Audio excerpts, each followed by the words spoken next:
यह कहानी एक मासूम सी लड़की सपना की है।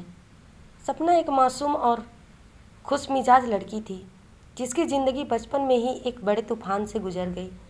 वह केवल 5 साल की थी जब उसकी माँ का निधन हो गया। सपना की दुनिया ही बदल गई। उसकी माँ उसकी सबसे करीबी थी, जो उसे हर दुख से बचाती थी, उसे प्यार करती थी और उसकी हर ज़रूरत का ख्याल रखती थी। सपना के लिए उसकी माँ ही उसकी दुनिया थी। लेकिन एक दिन अचानक उसकी माँ बीमार पड़ गई और कुछ ही दिनों में वह सपना को छोड़कर चली गई। सपना के लिए यह दुख असहनीय था।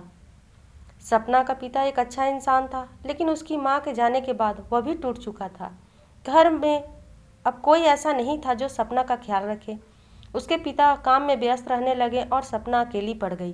कुछ महीनों बाद सपना के पिता ने दूसरी शादी कर ली। उस औरत का नाम मीना था और वह सपना की सौतेली माँ थी। शुरुआत में मीना ने सपना के साथ अच्छा बर्ताव किया, लेकिन धीरे धीरे उसका असली चेहरा सामने आने लगा। सपना के लिए उसकी सौतेली माँ का आना एक और दुखद घटना थी। मीना ने घर की जिम्मेवारी अपने हाथ में ले ली, सपना के साथ बुरा व्यवहार शुरू कर दिया। वह हमेशा सपना को डांटती और उसे घर के कामों में उलझा कर रखती। जो मासूम लड़की कभी अपनी माँ की गोद में बैठकर कहानियाँ सुनती थी, अब वह दिन भर झाड़ू पोछा और बर्तन धोने में लगी रहती। मीना का रवैया सपना के प्रति प्रतिदिन कठोर हो गया।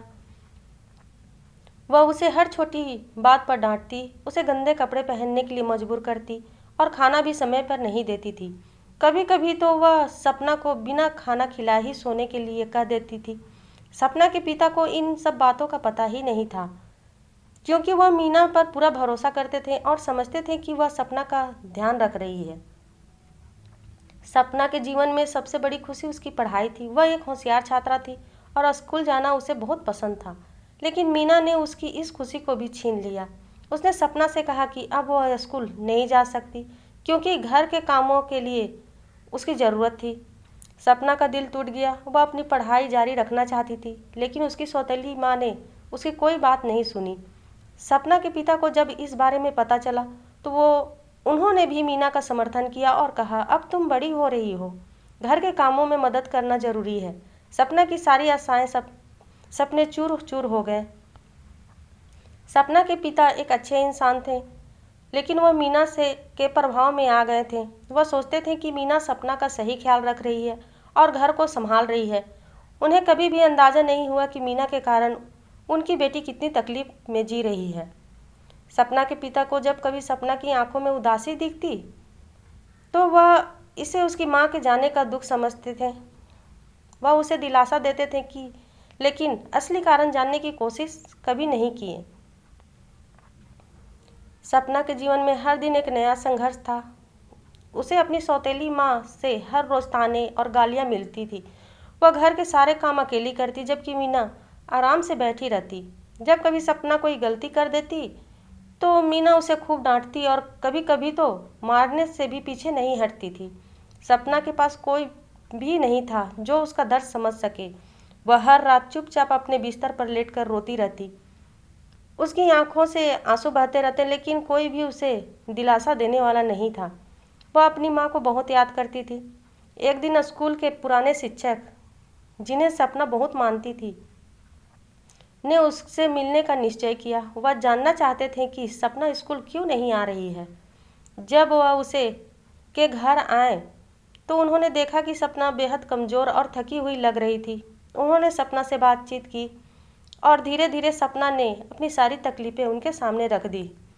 शिक्षक का दिल टूट गया यह जानकर कि सपना किस कठिनाइयों में जी रही है। उन्होंने सपना को दिलासा दिया और उससे वादा किया कि वह उसकी मदद करेंगे। शिक्षक ने सपना के पिता से मुलाकात की और उन्हें सारी सच्चाई बताई। सपना के पिता को जब मीना की असलियत का पता चला तो वह सदमे में आ गए। उन्हें अपनी गलती का एहसास हुआ कि वह अपनी बेटी की तकलीफ को समझ नहीं पाए।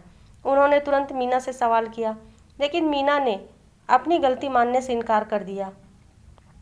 इसके बाद सपना के पिता ने फैसला किया कि अब वह सपना का सही ढंग से ख्याल रखेंगे। उन्होंने उसे वापस स्कूल भेजा और उसकी ज़िंदगी को फिर से पटरी पर लाने की कोशिश की। मीना को घर से बाहर निकाल दिया गया।